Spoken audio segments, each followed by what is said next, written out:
Ang mabuting balita ng Panginoon ayon kay San Lucas.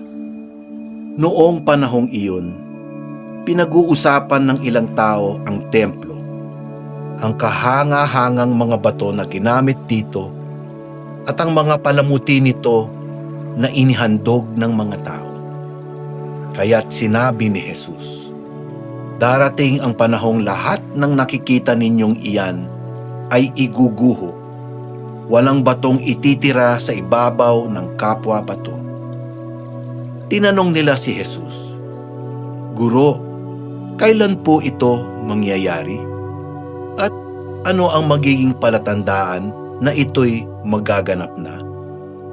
Sumagot siya, "Mag-ingat kayo at nang hindi mailigaw ninuman, sapagkat marami ang darating sa aking pangalan na magsasabi, 'Ako ang Mesiyas,' at 'Dumating na ang panahon.' Huwag kayong susunod sa kanila. Huwag kayong mabagabag kung makabalita kayo ng mga digmaan at mga himagsikan. Dapat mangyari ang mga ito, ngunit hindi darating karaka-raka ang wakas." At sinabi pa niya, "Makikipagdigma ang bansa laban sa kapwa bansa at ang kaharian sa kapwa kaharian. Magkakaroon ng malalakas na lindol, magkakagutom at magkakasalot sa iba't ibang dako. May lilitaw ng mga kakilakilabot na bagay at mga kagila-gilalas na tanda buhat sa langit." Ang mabuting balita ng Panginoon. Pinupuri ka namin, Panginoong Hesukristo. Sapagkat marami ang darating sa aking pangalan na magsasabi, "Ako ang Mesiyas." Sino ang sandigan ng katotohanan?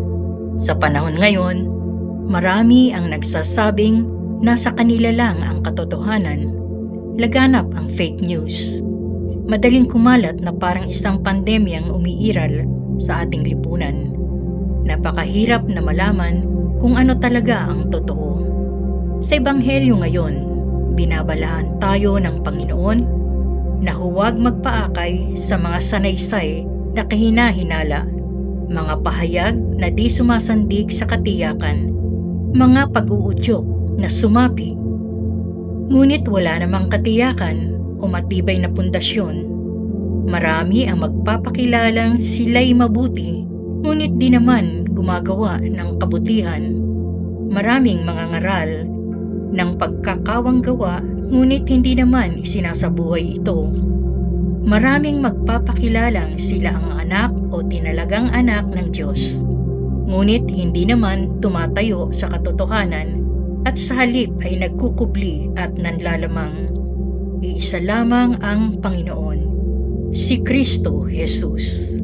Huwag magpalinlang sapagkat maraming paraan ang kalaban para ilayo ka sa pinanggagalingan ng katotohanan. Tandaan, si Jesus lamang ang daan, ang katotohanan at ang buhay. Ano-anong mga kasinungalingan ang naririnig mo sa paligid? Anong ginagawa o magagawa mo pa para labanan ang mga panlilinlang na ito?